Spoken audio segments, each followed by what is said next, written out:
mga ka-Inspire, and welcome to Inspire Her Talk. I'm your host, Maki Amba. So our guest for today is our receptionist here at Inspire, si Miss Bea. Let us welcome Miss Bea.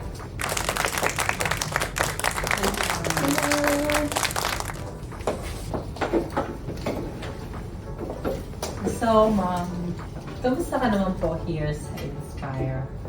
So, ayun po, mabuti.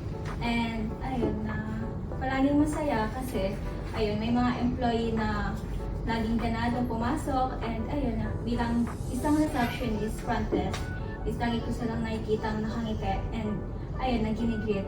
So, ayun na. So, as a receptionist, ano yung kadalasan na ginagawa?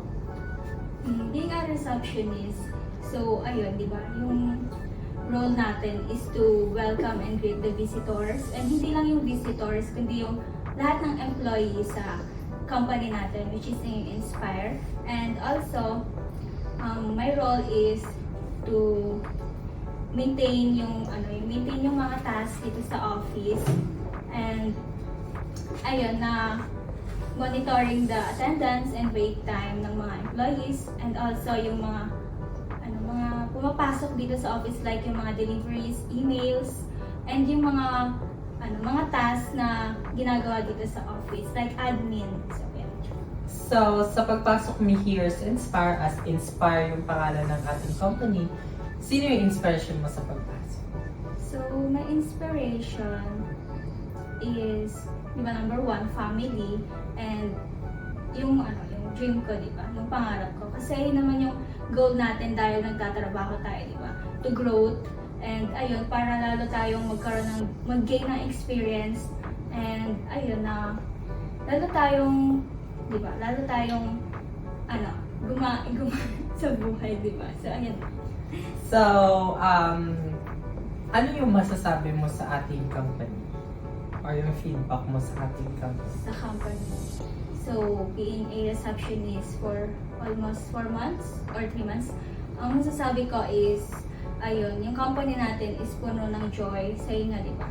Inspire, give joy, and ayun, napansin ko din is yung mga employees, lagi silang masasaya na gumagawa ng work nila, and ayun, na nagtutulungan bilang teamwork. And ayun, napansin ko din, masasabi ko sa Inspire is, isang company nagsasamahan para makamit yung success, diba? So, ayun.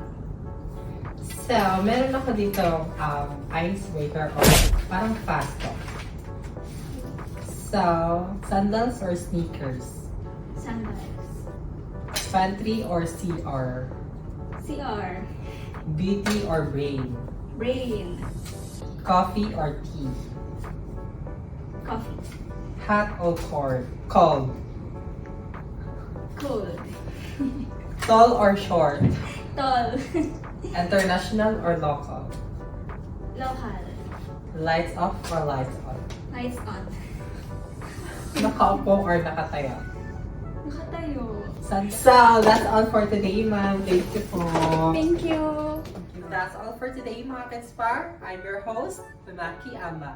Please like, share, and follow our social media: YouTube, Instagram, TikTok, and Facebook.